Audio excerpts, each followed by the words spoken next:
महाशिवरात्रि। लोग कहते हैं यह शिवजी की शादी की सालगिरह है, लेकिन सच कहूं यह आधी अधूरी बात है। ये रात सिर्फ जश्न की नहीं बल्कि उस खौफनाक अंधेरे की गवाह है जब पूरी दुनिया खत्म होने की कगार पर थी। एक ही रात में 3 ऐसी घटनाएं घटी जिन्होंने ब्रह्मांड का नक्शा बदल दिया। जरा सोचिए, एक तरफ शादी की शहनाइयां थीं, तो दूसरी तरफ मौत का जहर, और तीसरी तरफ एक ऐसी आग थी जो ब्रह्मा और विष्णु का घमंड चकनाचूर कर रही थी। अगर आप यह वीडियो 16 फरवरी से पहले देख रहे हैं तो सावधान हो जाइए, क्योंकि आज हम शिवलिंग के प्रकट होने की वो कहानी सुनेंगे जिसे सुनकर आपके रोंगटे खड़े हो जाएंगे। कहानी पर आते हैं। एक बार ब्रह्मा जी और विष्णु जी में युद्ध छिड़ गया। दोनों लड़ रहे थे कि मैं महान हूँ। नहीं, मैं तुमसे ज्यादा महान हूँ।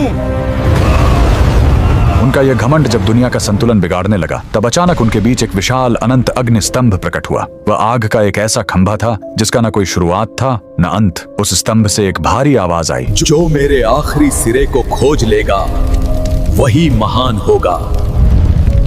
ब्रह्मा जी हंस बनकर ऊपर उड़े और विष्णु जी वराह बनकर नीचे गए। हजारों साल बीत गए, विष्णु जी को अंत नहीं मिला। उन्होंने अपनी हार मान ली, लेकिन ब्रह्मा जी ने वापस आकर झूठ बोला कि उन्हें अंत मिल गया है। उसी पल उस आग से काल भैरव प्रकट हुए और सजा के तौर पर उन्होंने ब्रह्मा जी का वो सिर काट दिया जिससे उन्होंने झूठ बोला था। उनका अहंकार टूट गया। चूंकि शिव जी आग के रूप में आए थे, वो बहुत गर्म थे। तब देवताओं ने उन्हें शांत करने के लिए उन पर जल और दूध चढ़ाया। यही वो पहला दिन था जब शिवलिंग पर रुद्राभिषेक की शुरुआत हुई। लेकिन कहानी यहीं खत्म नहीं होती। एक बार जब देवता श्रीहीन यानी कमजोर हो गए थे, तो अपनी शक्ति वापस पाने के लिए समुद्र मंथन हुआ। सबको उम्मीद थी अमृत की, लेकिन निकला क्या? हलाहल विष। पूरी दुनिया जलने लगी। तब फिर वही भोलेनाथ आगे आए। संसार को बचाने के लिए उन्होंने उस उबलते हुए जहर को पी लिया और अपने कंठ में रोक लिया। जहर की गर्मी से शिवजी का शरीर तपने लगा। उस जलन को शांत करने के लिए सभी देवताओं ने उन पर पूरी रात गंगा जल, दूध और बेलपत्र चढ़ाया। उन्हें नींद न आ जाए इसलिए पूरी रात देवताओं ने गीत गाए और जागरण किया।